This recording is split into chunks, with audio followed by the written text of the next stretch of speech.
23도에서 28도로 오늘과 비슷하겠습니다. 지금까지 아나운서 김소리였습니다. 내신 뉴스를 마칩니다. KBS.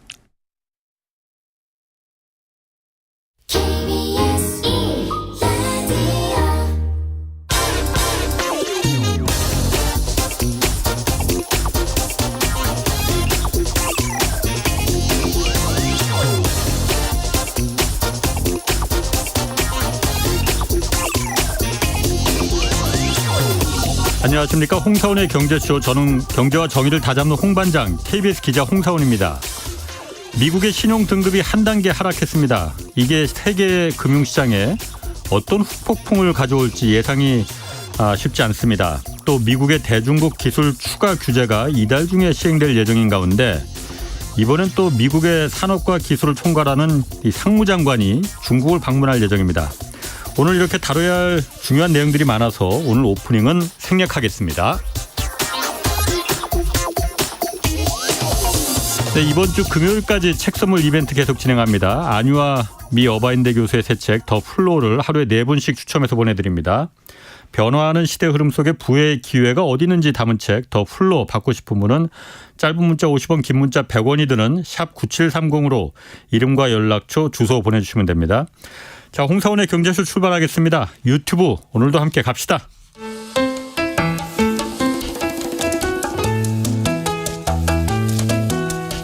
대한민국 최고의 경제 전문가만 모십니다.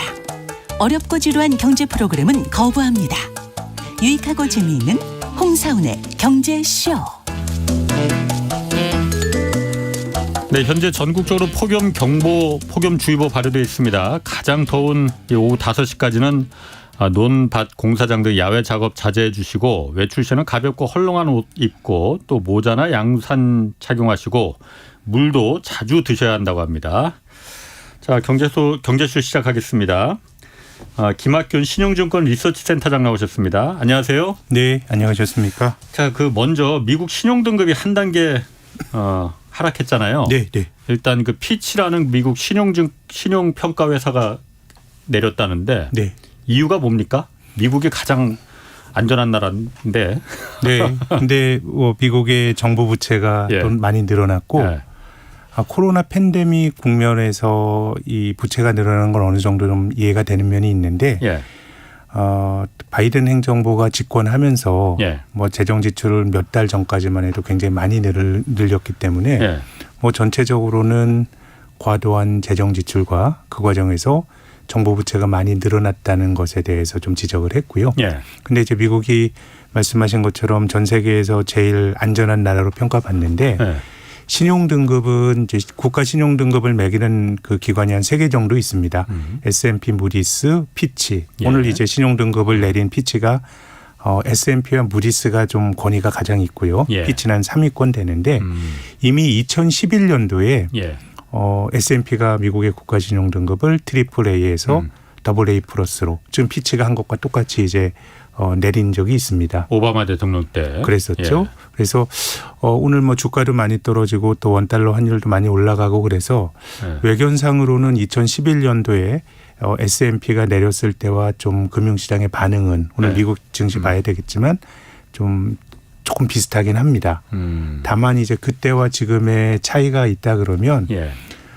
그 당시에는 그 오바마의 민주당과 야당이었던 공화당이 아주 극간의 국가 부채 한도를 늘리는 과정에서 아주 극단적인 대립을 했었는데 예. 지금은 몇 달 전에 좀 합의가 이루어졌고 또 그때는 미국뿐만 아니라 유로존의 프랑스나 이탈리아까지도 좀 문제가 있다라는 얘기가 나왔는데 예. 그런 점에서 보면 글로벌 환경은 2011년보다는 조금 안정적이고요. 예.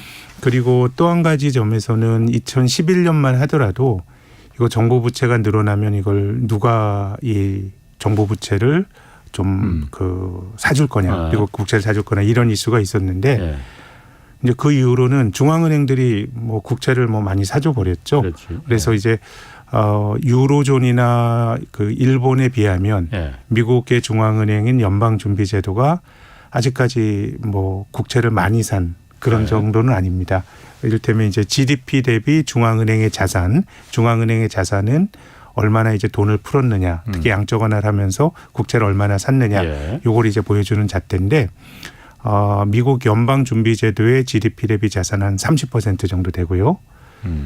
유럽 중앙은행의 GDP 대비 자산은 한 50%입니다. 국채를 훨씬 더 많이 샀다고 보시면 되고요.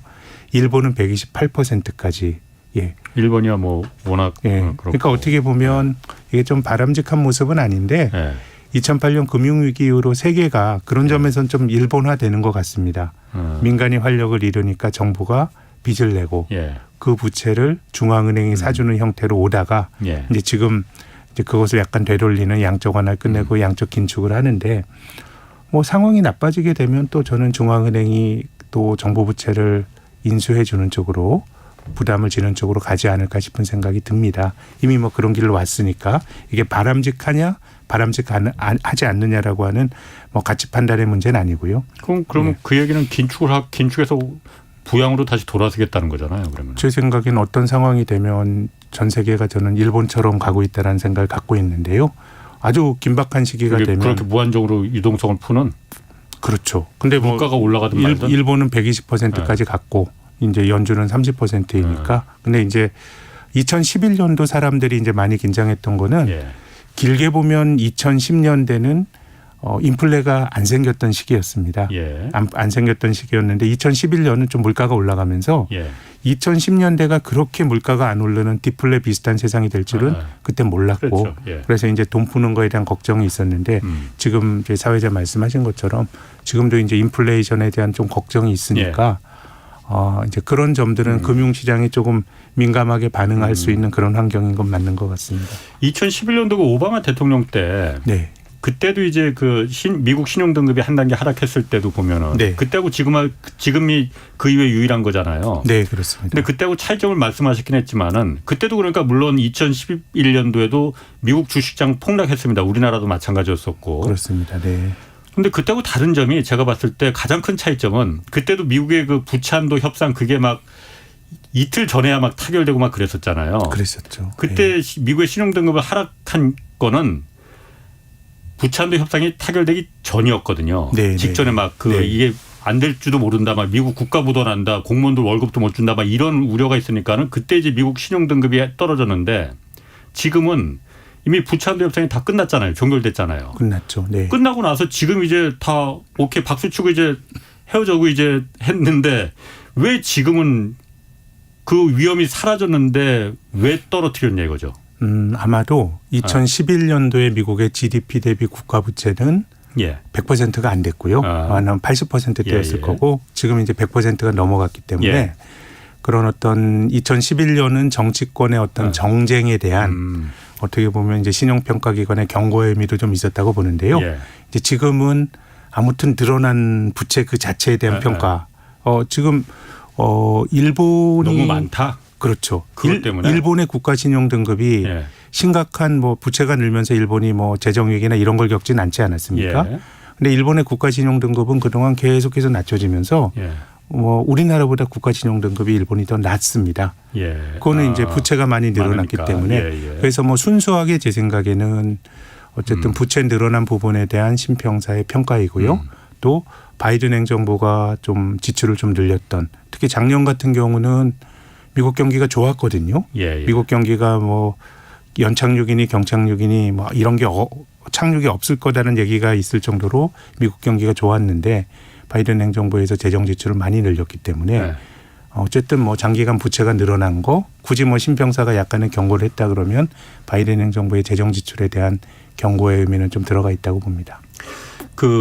제가 그냥 이렇게 그냥 뭐라고 하지 마시고 저야 사실 뭐 그냥 아마추어니까 경제 잘 모르니까 그냥 이런 의문의 눈초리로 이렇게 보다 보니까 이번에 미국의 갑자기 부채한도 협상도 다 끝나버렸는데 지금 와서 딱 미국의 신용 등급을 덜컥 내려버린 게 이게 어떤 파장을 줄지도 알 거 아니에요. 신용평가사가. 그게 혹시 이런 거 아닌가. 예를 들어서 부채한도 협상은 다 끝났지만 이제 국채를 이제 쓸 돈이 그동안 이제 빚내서 미리 땡겨서 썼으니까 국채 잔뜩 찍어야 될 거 아니에요. 1조 달러를 뭐 넘게 찍어내야 된다는데 팔 때가 지금 마땅치 않지 않습니까? 중국도 안 산다고 그러지. 오히려 중국 내다 팔고 있지. 일본도 살 여력이 없지. 뭐 미국 아까 말씀하신 대로 그럼 미국 연방준비제도 중앙은행에서 좀 사줘야 되는데 여력이 좀 있다고 하시지만은 오히려 지금 미국 연방준비제도도 갖고 그렇죠. 있는 네. 미국 국제를 지금 팔고 오히려 시장에 있죠. 네. 팔고 있는 거잖아요. 네. 긴축을 하기 위해서 네. 인플레 때문에. 네. 다시 산다는 게 누가 사주느냐 그러면은 미국의 시중 은행들도 그거 샀다가 실리콘밸리방 그 작살나는 거 돈을 뻔히 두고 받고 아 저게 그렇게 오히려 칼이 돼서 돌아올 수도 있네. 이런 그 국채를 팔 때가 그렇게 많지 않다라는 그 부분 때문에 네. 더군다나 미국의 아까 말씀하셨듯이 재정 적자 2분기에도 성장률이 2.4%라 굉장히 좋았잖아요. 네. 미국. 네. 좋았는데 실질적으로 들어가 보니까 그게 소비나 이런 긍정적인 면에서 다 그런 게 아니고 네. 미국의 재정이 잔뜩 그야말로 그 세금 들어오는 것보다 돈 쓰는 게 훨씬 더 많이 써서 그거로다가 경기 침체를 겨우 막는다는 그런 해석으로 좀 보이잖아요. 네, 네. 재정 적자가 너무 많이 나니까 네. 경기 침체 막아야 되니까 네. 내년 선거도 있고 네. 그런 부분을 종합해서 피치가 이렇게 덜컥 한 단계 떨어뜨린 거 아니에요? 아. 너무 음모인가? 그렇게 깊은 뜻이. 예, 근데 뭐 물론 제가 말씀드린 예. 이 중앙은행이 미국 연방준비제도가 국채를 산다라고 하는 거는 예. 지금 양적 긴축을 하는데 예. 지금 뭐 국채를 산다 이런 의미는 아니고요. 예. 아주 장기간으로 봤을 때 예. 뭐 그 긴축을 했다가 또 양적 완화를 했다가 하겠지만 예. 궁극적으로 일본 쪽으로 간다 그러면 이제 중앙은행이 역할을 해야 된다는 여력이 있다는 말씀을 드린 거고요. 예. 뭐 이제 그럴 수도 있다고 봅니다. 이제 아. 나쁘게 보면 지금 이제 미국 국채를 동아시아에 있는 국가들이 무역수지 흑자국들이 사줬는데 예. 이제 그게 좀 단절이 되고 있고 예. 다만 이제 그런 우려가 반영이 됐다 그러면 미국 금리가 확 치솟아야 되는데 예. 지금 이제 신용 등급이 떨어진 다음에 미국 국채 금리는 거의 뭐 24시간 거래가 되거든요. 예. 오히려 금리가 좀 꽤 많이 떨어졌습니다. 올라간 게 아니고 조금 많이는 아니고 예. 약간 떨어진 뭐 것 한 같은데. 10bp 정도 예. 떨어진 것 같더라고요. 예. 그래서 이제 지금 당장은 미국의 그 초과 저축이라고 하는 예. 금융기관들이 이제 국채를 살 수 있는 돈이 뭐 한 3조 달러 정도가 이제 있으니까 예. 이제 그게 어느 정도는 뭐 금리가 올라가는 거를 급격하게 오르는 걸 막는 힘이 될 텐데 예. 뭐 아주 장기적으로 보면 지금 말씀하신 아하. 뭐 그런 걱정들을 할 수가 있겠죠. 뭐 아. 그런 것들에 대한 이제 경고이고 크게 보면 아무튼 저는 뭐 어차피 이제 민주당은 시장에만 맡겨두는 게 답이 아니고 정부가 많은 걸 해야 된다라는 생각을 갖고 있고 예. 공화당은 이제 가능하면 정부가 돈 쓰지 말고 이제 재정 건전성을 가져가고 감세를 줘서 민간이 직접 쓰게 하는 게 좋다라고 하는 게 이제 팽팽한 긴장 오래된 이제 대립의 역사가 있는 건데 코로나가 확 터지면서 그 긴장이 확 깨져버렸습니다. 시장 기능이 굉장히 마비가 되다 보니까 예. 모든 걸 이제 정부가 돈 쓰는 거에 대한 금도가 깨져버리고 좀 그러다 보니까 바이든 행정부가 약간 그런 그 어떤 시대적 환경에 편승해서 예. 은근슬쩍 그냥 그 미국의 진보주의자들의 로망을 다 분출한 것 같거든요. 그렇군요. 신재생 에너지도 쓰고 그러다 보니까 제 생각에는 어쨌든 정부가 쓰는 거에 대한 경고의 의미는 분명히 좀 들어가 있다고 봅니다. 그렇군요. 유튜브 채팅창에 오늘 왜 오프닝을 안 했냐고 누구한테 혼났냐고 그런 얘기 있는데 뭐 제가 뭐 누구한테 뭐 혼난다고 뭐 쫄 사람도 아니고 오늘 워낙 그 중요한 얘기들이 많습니다. 그래서 오프닝보다도 지금 뭐 앞으로 중요한 얘기 오늘 다뤄야 될 주제들이 많아서 그런 거니까 이해해 주시고요. 자, 그러면 아까 잠깐 말씀하셨듯이 제가 또 한 가지 이해가 안 갑니다. 이제 상식에 저야 뭐 상식선에서 판단할 수밖에 없으니까 네. 미국의 신용 등급이 떨어졌다는 거는 미국에 대해서 미국도 저거 믿지를 못하겠는데 이거잖아요. 그럼 미국 달러, 미국 국채에 대해서도 저거 믿을 수 있을까 이런 의심이 들어야 되는데 미국 그러면 국채 가격이 떨어져야 될 거란 말이에요. 네, 그럼 네. 미국 국채 금리가 그만큼 올라간다는 얘기잖아요. 네. 또 거꾸로 오늘 보면은 물론 오늘 하루지니까 네. 오히려 반대로 국채 금리가 떨어졌어. 국채 가격이 올라갔다는 거잖아요. 네. 아니 미국이 신용 등급이 떨어졌다는데 왜 국채 가격은 올라가요? 그러면은? 그러니까 뭐 오늘의 반응이야 뭐 몇 시간 안 되니까 그렇지. 이게 정돈된 반응이라고 말하기는 어려운데 예. 2011년은 상당히 오랜 기간 동안 그 여파가 갔거든요. 예. 그런데 2011년도 보면 달러가 강했고요. 예. 또 미국 금리가 오히려 떨어졌습니다. 국채 가격이 올라갔습니다. 이건 매우 큰 역설인데 그러게. 가장 큰 어떤 그 신뢰도를 가진 예. 미국 금융 자산이 흔들릴 때 예. 신뢰가 떨어질 때 그럼 그 돈이 어디로 갈 거냐. 예. 그러면 그다음 신뢰도가 높은 쪽으로 가야 되는데 세상은 이 세상이 어수선해지면 그래도 믿을 달러고 건, 미국이다라고 믿을 하는 매우 역설적인 현상이 발생을 했었거든요. 그래서 2011년도에 그 한국의 주가가 떨어지고 탈은 미국에서 났는데 미국 금리가 급락을 하고 예. 미국 돈인 달러 가치가 또 급등을 하고 이런 모습이 나타났기 때문에 이게 역설이라면 역설인데 미국이 흔들려도 그럼 어디로 가야 돼? 미국이 흔들린다는 상황 자체가 매우 어수선하고 위중한 상황인데 그때 또다시 또 안전자산으로 가는 아주 아이러니한 그런 현상이 발생했습니다. 이걸 뭐 합리성을 아이러니네. 갖고 설명하기는 조금 뭐 힘들죠. 아니 그런데 아이러니긴 아이러니인데 이해는 되네요. 그러니까 네. 미국이 흔들려서 미국 달러도 그러면 부실해져야 돼. 그런데 그러면 갈 곳이 어디야? 찾아보니까 다른 데는 더 위험하네. 그러면 역시 달러로 가는 게 제일 낫겠구만 이렇게 판단한다. 그리고 2011년도에 그 국면에서 또 올라갔던 또 자산 중에 하나가 금이었습니다.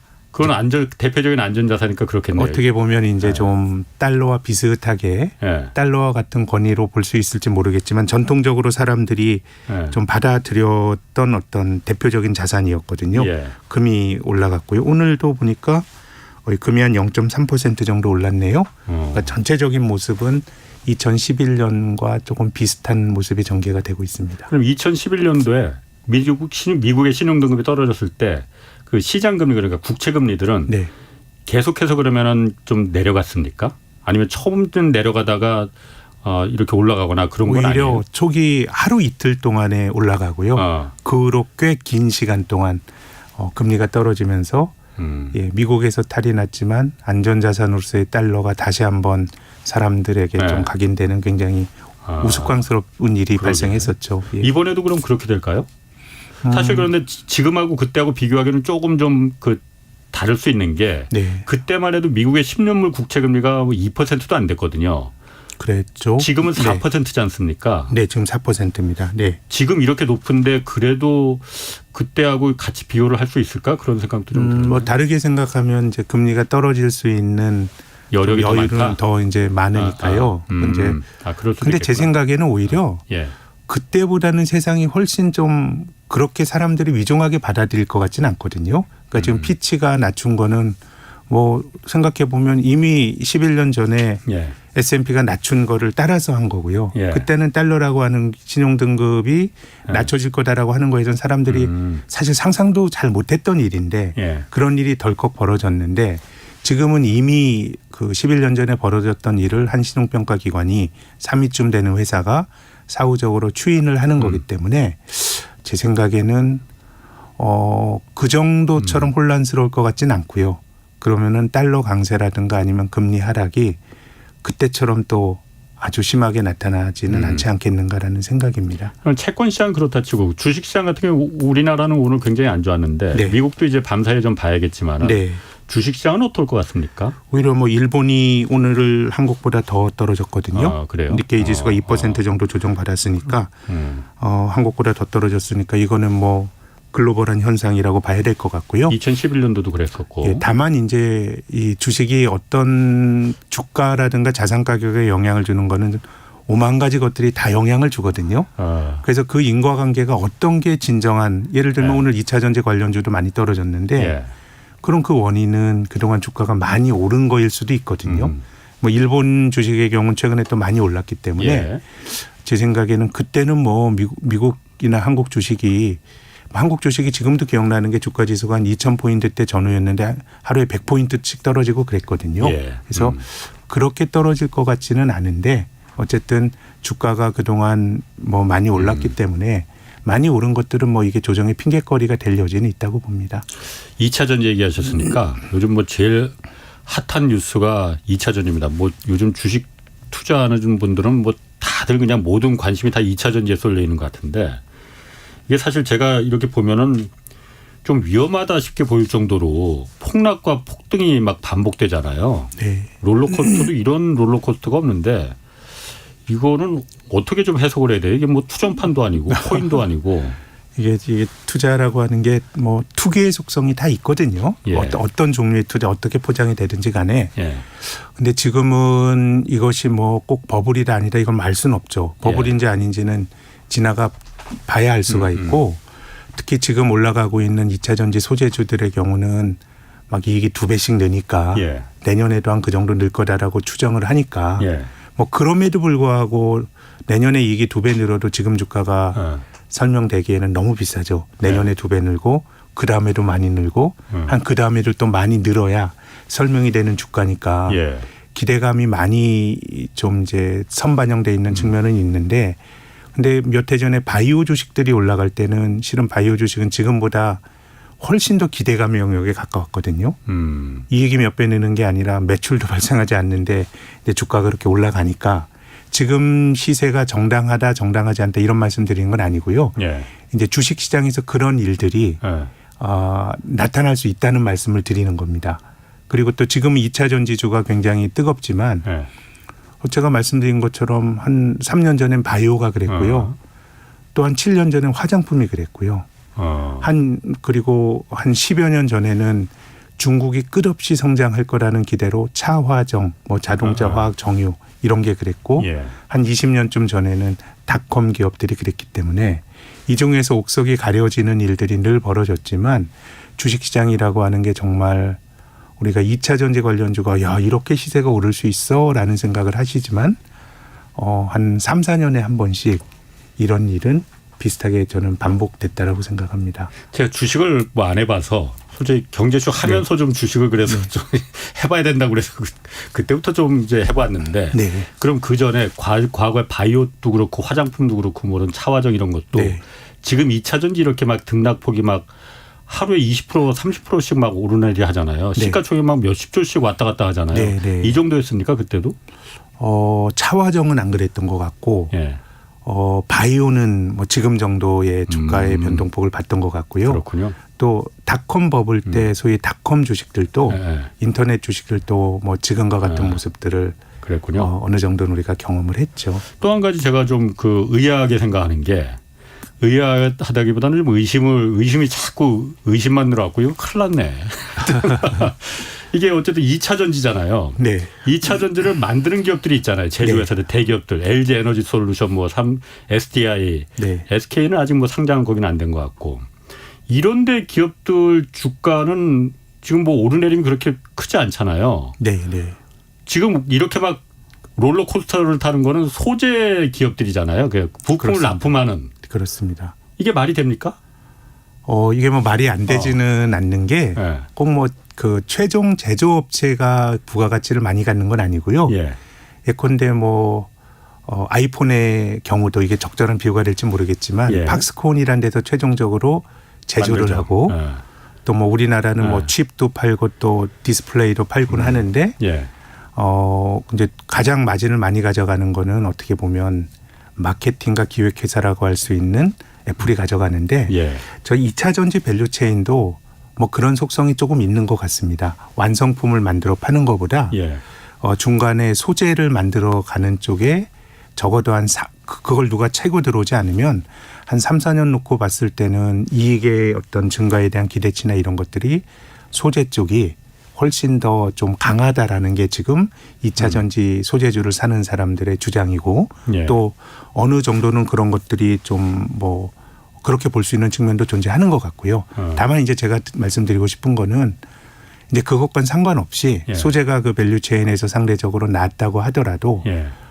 3, 4년 후의 세상을 과연 알 수 있냐라고 보면 저는 사람들이 지금 2차 전지와 비슷한 믿음을 가졌던 게 차화정 장세 때도 그랬거든요. 야, 중국이 이제 막 소비를 시작하고 여기 하게 되면 모든 건 우리나라 한국의 화학 기초 소재가 그 중국 사람들 13억 소비에 뒷받침이 될 거고 했는데 그러니까 저는 이제 드리고 싶은 말씀은 먼 미래는 우리가 아는 게 많은 것 같지만 실제로 모르는 영역이 존재하고요. 예. 그동안에 이제 경쟁의 구도가 지금처럼 될 건지 누가 들어올 건지 그렇게 된다 그러면 뭐 일반론에서요.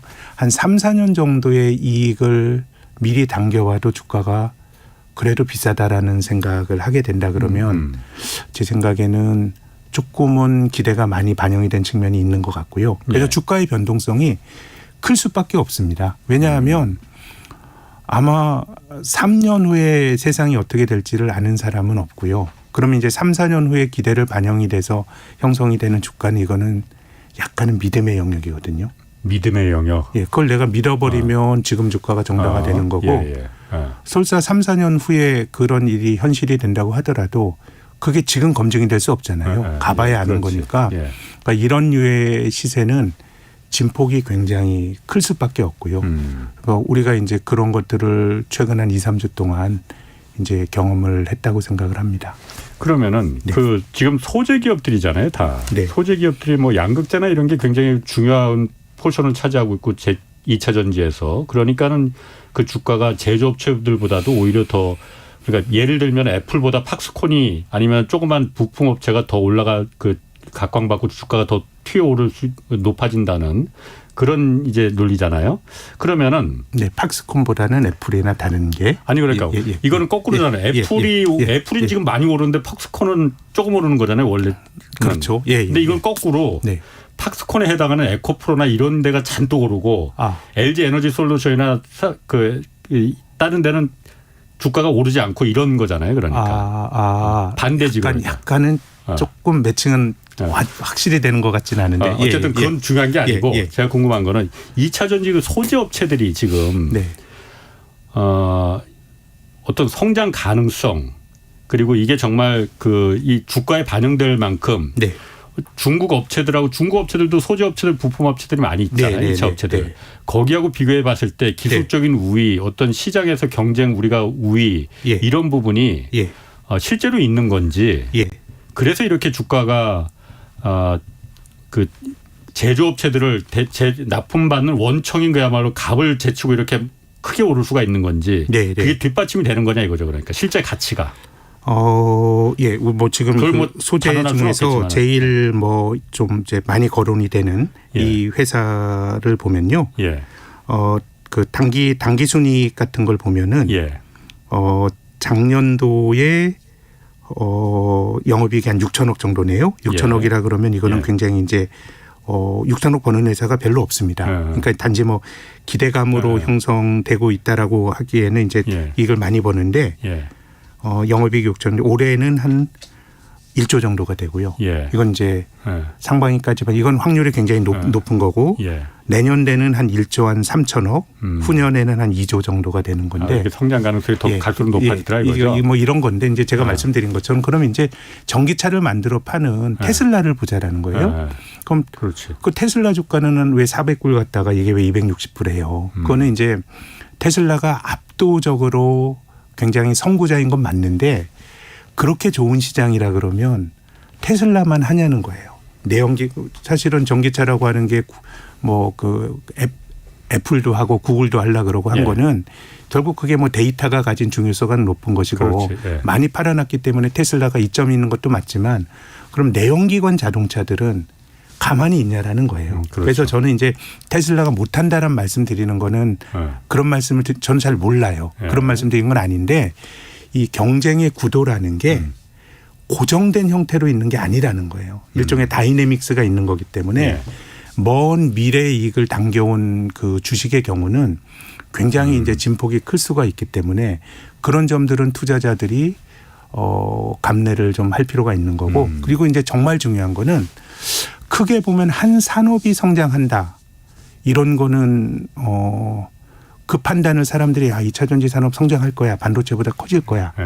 이 판단은 맞을 확률이 높은데 그렇게 됐을 때 지금 있는 기업이 새롭게 만들어지는 비즈니스 판에서 지금 있는 기업이 최종 승자가 된다라고 하는 거는 또 약간 다른 차원의 문제인 것 같습니다. 우리가 닷컴 버블 때 20년 전에 닷컴이라고 이름만 붙이면 주가가 다 올라갔거든요.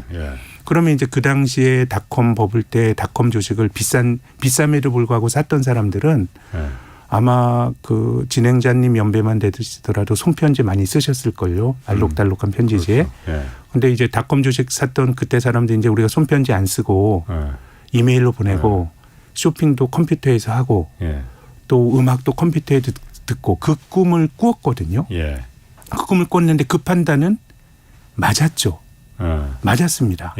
그래서 그 당시에 20년 전에 그 판단은 맞았고 닷컴 시대의 총화로 그 기대를 모았던 게 야후 엠파스, 라이코스 이런 겁니다. 소문도 없이 사라졌죠. 사라졌어요. 예. 근데 지금 인터넷 생태계를 평정한 예. 그 구글은 예. 닷컴 생태계 때는 아예 있지도 않았거든요. 그렇죠. 예. 있지도 않았어요. 예. 그래서 저는 이 메커니즘을 잘 이해할 필요가 있다고 보는데 예. 이렇게 시장 중심으로 성장하는 어떤 데 있어서 버블은 필요악입니다. 예를 들어서 내가 그 야후 주식을 사거나 엠파스 주식을 산 사람은 재산 가치가 0이 되고 예. 그럼 사람들이 아주 똑똑해서 예.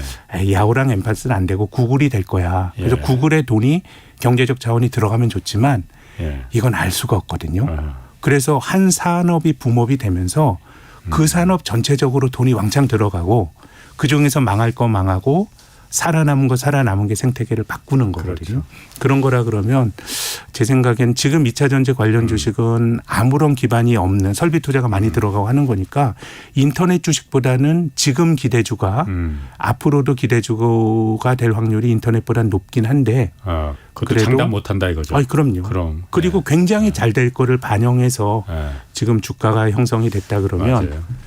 예, 저는 그래서 이게 옳고 그르다의 문제는 아니고요. 맞습니다. 투자는 뭐 결과가 중요한 건데 이것이 이제 지금부터는 굉장히 이제 높은 불확실성도 내가 감내하고 투자를 하는 거고 그래서 제 생각엔 워렌 버핏 같은 사람은 이런 주식을 안 사겠죠.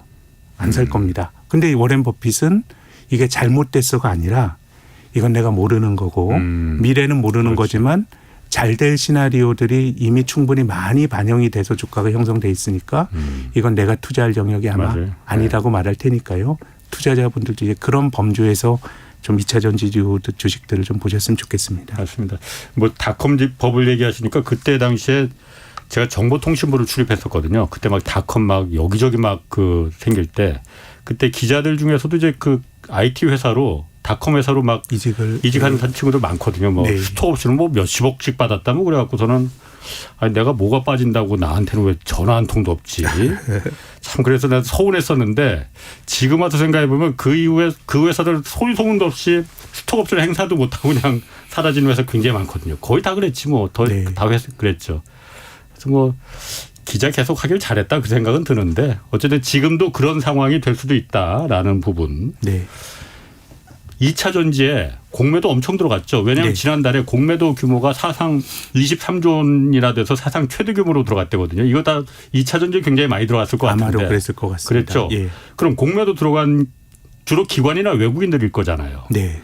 여기 엄청 손해봤겠네 그러면. 엄청 소리를 많이 받죠. 그래서 한국에서 주로 이제 공매도만 전적으로 하는 투자자는 제가 아는 바로는 한국에는 없고요. 예. 보통 이제 롱숏 트레이딩이라 그래서 좀 저평가된 건 사고 고평가된 걸 파는 이런 식으로 하게 되는데 이제 그렇게 본다 그러면 이제 고평가된 것에 타깃이 되는 건 2차 전지류 종목일 가능성이 높은데 그래서 오늘 뭐 어떤 조간에 봤더니 그렇게 롱숏 플레이하는 한국에서 이름난 그 자산운용사들이 한 펀드는 6월 달 7월 한 달 동안에 한 30%가 손실이 나고 7월에 코스피가 떨어진 게 아니거든요. 시장은 올랐지만 2차 전지에 그 공매도 친 투자자들은 손해를 많이 봐서 이게 뭐 앞으로 어떻게 될지는 뭐 계속 진행형이지만 지금까지는 공매도를 친 기관 투자가들이 상당히 좀 어려움을 겪고 있는 또 이제 공매도란 게 공매도는 잘못하면 손실이 무한대가 될 수 있거든요. 그러니까. 주식을 사게 되면 내가 투자한 것만 손해 보면 되는데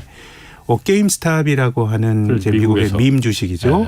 어떻게 보면 2차 전지보다 전혀 실체가 없는 그런 것들 이제 공매도를 친 기관 투자가가 지금 따지고 보면 궁극적으로는 이겼겠지만 그 주가 올라가는 거를 감내할 수 있는 기관 투자가 없기 때문에 헤지펀드가 막 손해를 엄청나게 보고 그랬는데 뭐 지금까지는 뭐 기관 투자가들이 공매도 친 사람들이 좀 수세에 몰려 있는 그런 형국입니다. 그럼 지금 2차 전지가 하루가 다른 하루가 뭐야 그냥 오전 오후로다가 등락이 막 극과 극이었잖아요.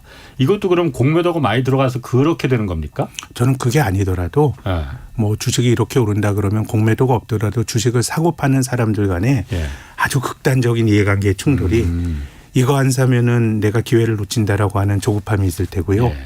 한편으로는 뭐 단기간에도 주식이 20, 30% 오르고 바닥에서 많이 올랐기 때문에 공매도가 아니더라도 저는 굉장히 상이한 어떤 전망에 따른 충돌이 나올 수 있는 가격대라고 봅니다. 이렇게 2차 전지 그야말로 이게 폭등과 폭락이 거의 뭐 무슨 투정판처럼 이렇게 되는 게 네.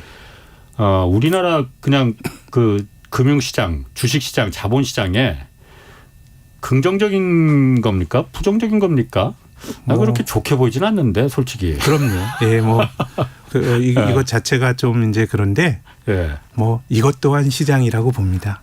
이 아주 왁자지껄한 시장이 가진 예. 한 4, 5년에 한 번 예. 뭐 조금 과하게 하면 10년에 한 번 나타나는 예. 뭐 왁자지껄한 과거 시장의 바이오처럼? 모습이죠. 네, 닷컴처럼. 네. 알겠습니다. 그리고 이제 미국 얘기로 다시 한번 좀 넘어가서 미국이 이달 중에 그 대중국 그 첨단 기술 산업에 대한 추가 규제 조치 시행할 거라고 해요. 네.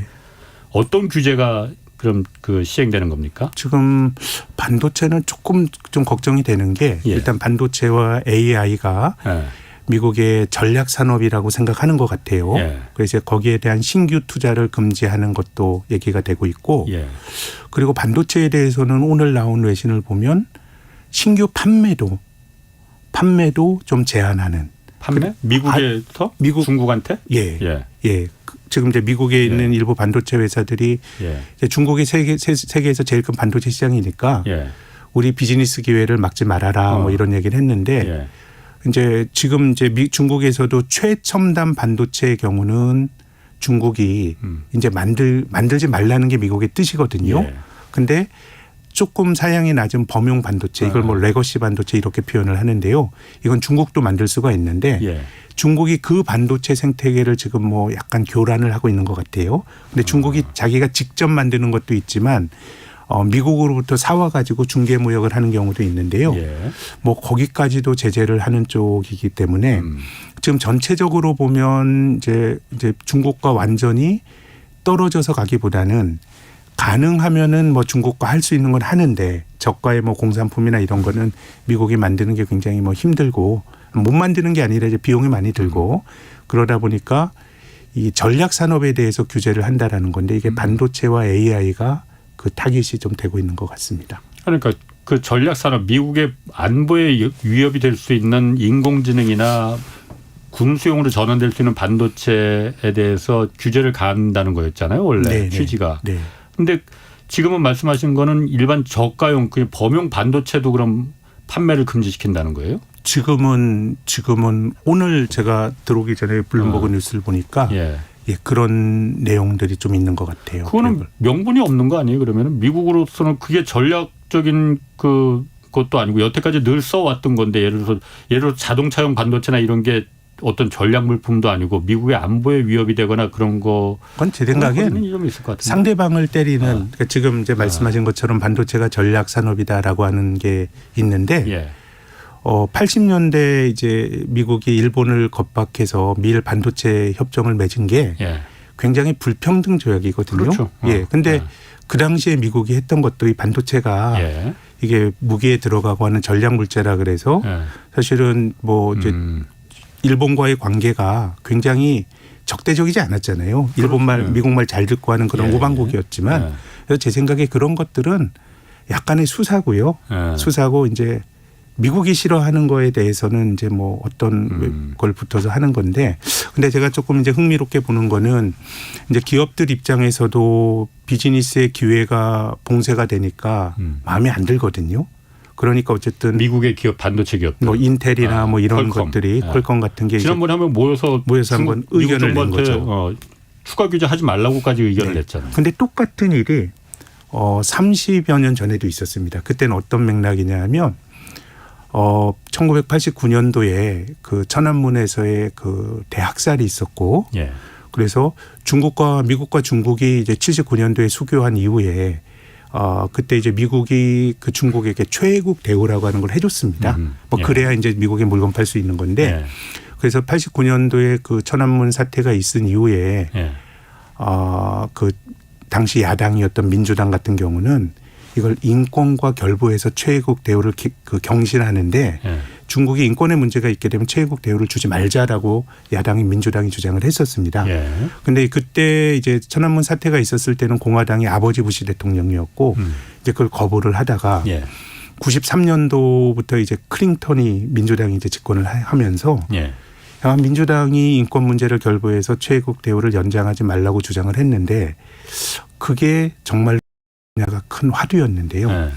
그 당시에도 미국의 기업들이 나서서 어떻게 보면 민주당의 뜻을 꺾고 뭐 AT&T, 보잉, 뭐 GE 이런 회사들이 이제 중국과 이제 비즈니스를 하면서 이게 커질 거라고 본 거죠. 그래서 결국은 정치 권력이 양보를 해줬거든요. 어떻게 기업의 힘에 어떻게 보면 정부가 최애국 대우를 연장을 하면서 경제적 교류를 하는 쪽으로 갔는데 이번에도 그렇게 될 거냐라는 걸 생각을 해보면 저는 이번에는 기업의 반발이 있더라도 미국의 정부가 그 뜻을 앞세울 거라고 생각하는데요.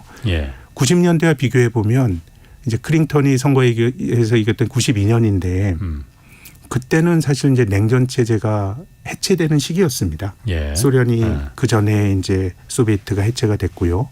하면서 어떤 이념적인 갈등이 지금보다는 훨씬 더 조금 더 이제 약해지는 초기 국면이었고 또 정부의 역할을 둘러싼 관점도 뭐 80년대 레이건 집권 이후로는 이제 보수주의자들이 이제 세상을 지배하면서 기업이 하는 게 최고고 시장이다 답이지 정부는 작은 정부가 좋을 거다라고 했고 민주당이 집권을 했습니다마는 민주당도 그 철학으로부터 벗어나지 못했죠. 여러 가지 이제 클린턴 행정부 때 금융 규제 같은 것들 뭐 완화했던 것도 클린턴 정부에서 했던 거고요. 이제 그러다 보니까 전체적으로 시장의 힘이나 기업의 힘이 강했던 건데 지금은 오히려 조금 더 세상이 냉전적이고 제가 앞서서 이제 미국의 국채를 중앙은행이 어려워지면 사지 않을까라고 말씀드렸지만 우리가 걱정하는 거는 실은 그게 하지 말라는 거거든요. 경제학 교과서에. 왜 중앙은행이 그 정부의 국채를 도와주고 하게 되면 정치가들이 방만하게 재정을 쓰고 근데 그런 룰들이 거의 뭐 지난 10년 동안 깨져버려 가지고 기업들이 반발을 하고 있지만은 이게 30년 전처럼 기업의 의사가 반영이 될 거냐라 그러면은 뭐 잘은 모르지만 안 될 수도 있는 게 아닌가라는 생각이 들고 근데 덜컥 좀 걱정이 드는 거는 아무튼 우리나라 반도체가 어쨌든 중국에서 생산을 제일 많이 하는 나라이기 때문에 유탄을 맞지 말아야 되는데 지난 5월, 6월 달에 그 어떤 뉴스 흐름은 굉장히 좀 우호적이었습니다. 네, 미국이 작년 10월 달에 반도체법이라는 걸 발효를 하고 이 작년 10월부터 뭐 여러 가지 중국과의 반도체 교류 같은 걸 끊으라고 했는데 뭐 우리와 같은 우방국 뭐 한국 반도체 회사는 뭐 날벼락이니까 한 1년 유예 기간을 줬거든요. 그래서 5월, 6월에는 우리나라 반도체 기업들이 또다시 좀 유예를 갖는 쪽으로 얘기가 나오다가 지금은 또 미국이 반도체에 대해서 또 강경한 입장을 취하고 있어서 저는 최근에 우리나라 반도체 뭐 삼성전자 주가가 조정을 받은 것도 뭐 낸드 프레시가 생각보다 좀 기대에 미치지 못하는 것도 있지만 이런 좀 지정학적 불확실성도 좀 있는 것 같거든요. 그렇군요. 아까 말씀하신 대로 미국의 반도체 기업들이 워싱턴에 모여서 더 이상 중국 규제 이제 그만해라라고 말한 게 안 먹혀들 가능성도 있는 게 저도 센터장님의 의견하고 동의합니다. 그중에 하나는 제가 생각하기에는 어쨌든 미국에서 반도체 기업들이 인텔이나 퀄컴이나 이런 첨단 기업들이 그 고용에 대한 기여도가 다른 전통적인 제조업에 비해서 그렇게 크지 않거든요. 정치적인 부담 그렇게 높지 않습니다. 뭐 예를 들어서 뭐 석유화학이나 이런 그 전통적인 미국의 전통 고용을 많이 차지하는 이런 산업에 대해서는 당연히 말을 들어주겠지만은 미국의 민주당이든 공화당이든 이 고용을 그렇게 차지하지 않는데 국민들이 그렇게 뒷받침해 주지 않는다라는 거를 알고 있기 때문에 그렇게 호락호락 말을 들을 것 같지는 않다는 생각은 좀 들긴 들더라고요. 네. 그리고 또 이제 미국 정부가 발표한 반도체법도 어떻게 보면 그 근간에는 중국이랑 놀지 마. 근데 그 대신에 우리가 지원을 해줄게라고 하는 성격도 다분히 있기 때문에요. 그래서 뭐 어떻게 전개될지는 봐야 되겠지만 제 생각에 반도체 쪽은 좀 그렇게 쉽게 안 풀릴 수도 있지 않겠는가라는 걱정이 요즘은 좀 듭니다. 그렇군요. 그리고 또 한 가지가 좀 뉴스가 이달 중순에 이제 그렇게 미국이 추가적으로 그 기술에 대해서 중국에 대해서 규제를 또 하겠다고 하는데 아직 뭐 구체적으로 안이 나온 건 아니에요. 그러니까 그럴 것이다라고 이제 뭐 벤처들 중국의 그 빅테크 기업에 투자하지 말라. 그리고 또 말씀하신 대로 그 반도체 일반 범용 반도체도 판매하는 거 좀 통제하겠다 이런 거 같은데 네. 미국의 이걸 총괄하는 상무장관 지나 러몬드 장관이 이달 21일 날 지금 중국을 방문할 예정이라고 해요. 네, 네. 사실 중국에서는 이 사람을 가장 기다렸을 것 같은데 네. 이 사람이 지금 사실 미국 고위급 관리들이 줄줄이 지금 중국 방문하고 있잖아요. 네. 일단 상무부 장관은 왜 가려고 하는 겁니까? 중국에? 저도 잘 모르겠습니다. 왜냐하면 말씀하신 예. 것처럼 예. 이 외교 관계를 하는 게 그 국무장관이잖아요. 예. 블링컨 갔다 블링컨이 왔지. 갔죠. 예. 또 경제 담당하는 거는 옐런인데 옐런이 예. 지난달에 갔다 왔잖아요. 예. 또 중간에 또 그 캐리 기후변화 특사로 갔는데 그 사람들이 가서 그 대중들에게 공개되지 않는 어떤 은밀한 그 협의를 하는지 모르겠지만 예. 이게 왜 가나 싶을 정도로 예. 이렇게 좀 컨센서스 도출에 실패를 하고 있는 것 같거든요. 예. 그래서 저도 이 효과에 대한 기대치도 좀 낮고 예. 도대체 양국 간에 벌어지고 있는 이런 식의 과정이 뭘 의미하는지 예. 저는 좀 감을 잘 못 잡겠습니다. 그러니까 저도 그러니까 왜 이렇게 줄줄이 가는 걸까? 왜냐하면 그동안 블링컨도 그렇고 옐런 재무장관도 그렇고 갔다 와서 성과를 어쨌든 이렇게 그 발표를 네. 하잖아요. 네. 사실 다 공자님 말씀만 했단 말이에요. 여태까지 쭉 그렇습니다. 다 해왔던 뭐 네.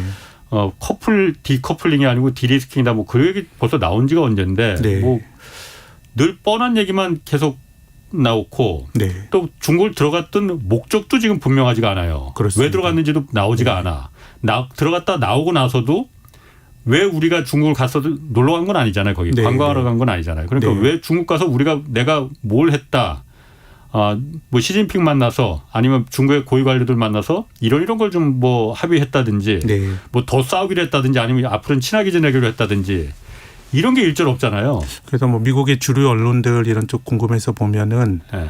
미국의 원칙을 북경에 가서 재확인해 줬다라는 뭐 그런 식의 이제 뭐 해석이 있는데 예. 근데 뭐 지금까지 뭐 이렇게 많이 엇나갔는데 그거를 굳이 재확인 시켜줄 필요가 있냐 싶은 생각이 드는데 저도 잘 모르겠습니다. 다만 이제 앞서서 벌어진 것들을 생각하면 뭐 금융시장 투자하는 입장에서는 뭐 어떤 기대를 갖기에는 좀 근거가 좀 약한 것 같고 다만 이제 그 2018년도부터 예. 길게 보면 더 길게 볼 수도 있지만 트럼프 행정부 때 중국을 공격하면서 예. 그래도 갈등이 완화가 됐던 게 2019년이거든요. 예. 2018년에 뭐 트럼프가 여러 얘기를 하고 2019년에 갈등이 더 심화될 거라고 봤는데 예. 중국 공격 안 했거든요. 그때는 미국 경제가 나빴을 때입니다. 경기가 좀 나쁘고 뭔가 좀 여유가 없을 때는 예. 타협점을 좀 찾았던 것 같고 그런 점에서 보면 이제 중국을 바라보는 관점 이런 것도 미국의 경기와 조금 연관이 되어 있지 않을까. 예. 예, 뭐 그런 생각은 합니다. 어쨌든 러몬도 상무장관이 가는 거는 중국을 가장 원했던 사람일 테고 그렇습니다. 아마도 네. 지금 고위 관료 중에 직접적으로 그냥 중국의 그 이해관계가 첨예하게 얽혀 있는 사람이니까. 네, 산업정책하는 사람이니까요. 더군다나 네. 이달 중순에 중국에 대한 추가 규제안이 나오는 그 시기에 맞춰서 왜 갈까? 그리고 또 너무 그 무슨 번호표 뽑듯이 그냥 바로바로 가잖아요. 네, 네. 이게 왜 그럴까? 이거 센터장님도 잘은 모르시는 거죠? 그러니까 그 부분은. 예, 저도 예. 한번 갔다 오고 나면은 한번 좀 예. 보는 거로 하고 요것도 하나 좀 해야 돼. 예. 중국에서 어제부터 물론 예전부터 예고했지만은 갈륨하고 게르마늄 네. 중국이 거의 독점 생산하고 있잖아요. 네. 이게 뭐 반도체하고 태양광 첨단 산업에 많이 쓰인다는데 네. 어제부터 예고한 대로 수출 통제 시작했어요. 네. 이게 미국의 타격이 있습니까? 미국하고 우방국들한테 우리나라도 포함해서? 아직 뭐 정확히 분석하기는 힘든데 예. 뭔가 좀 이제 비싸지는 건 맞는 것 같아요. 예. 전 세계 어느 곳에 비슷한 광물이 있을 수는 있겠지만 예. 뭐 그거 안 했던 거는 경제성이 없어서거든요. 예. 그렇게 본다 그러면 세상이 고비용 구조로 예. 가고 있는 거는 맞는 것 같습니다. 그럼 이번 그 갈륨하고 게르마늄이라는 게 네. 중국에서 거의 뭐 80%를 독점 생산하고 있다는데 이 가격이 그러면은 그러니까 어디까지 올라갈 거냐? 네. 막 중국이 끝까지 수출 안 하면 그냥 무한정 올라가는 거냐? 이것 자체도 범용 커머디티 상품으로서 이제 거래가 많이 되는 그런 건 아닌데 예. 뭐 지금 나오는 걸로 보면 뭐 게르마늄은 조금 대체가 가능한 것 같고 갈륨은 대체는 좀 약하지만 쓰임새는 조금 제한적인 것 같고 뭐 그런 정도의 평가들이 나오는 것 같습니다. 그렇군요. 오늘 여기까지 하겠습니다. 네. 김학균 센터장이었습니다. 고맙습니다. 감사합니다. 홍사훈의 경제쇼였습니다. 여러분, 집을 살 때 이것저것 꼼꼼히 따져보는 만큼 땅을 살 때도 신중해야 한다는 것 아시나요? 입지만큼 중요한 토양의 질과 오염 여부, 오염 부지의 정화 책임이 소유주에게 돌아갈 수 있는 만큼 이제 토양 환경 평가 제도를 이용해 미리 확인해 보세요. 토양 오염에 대해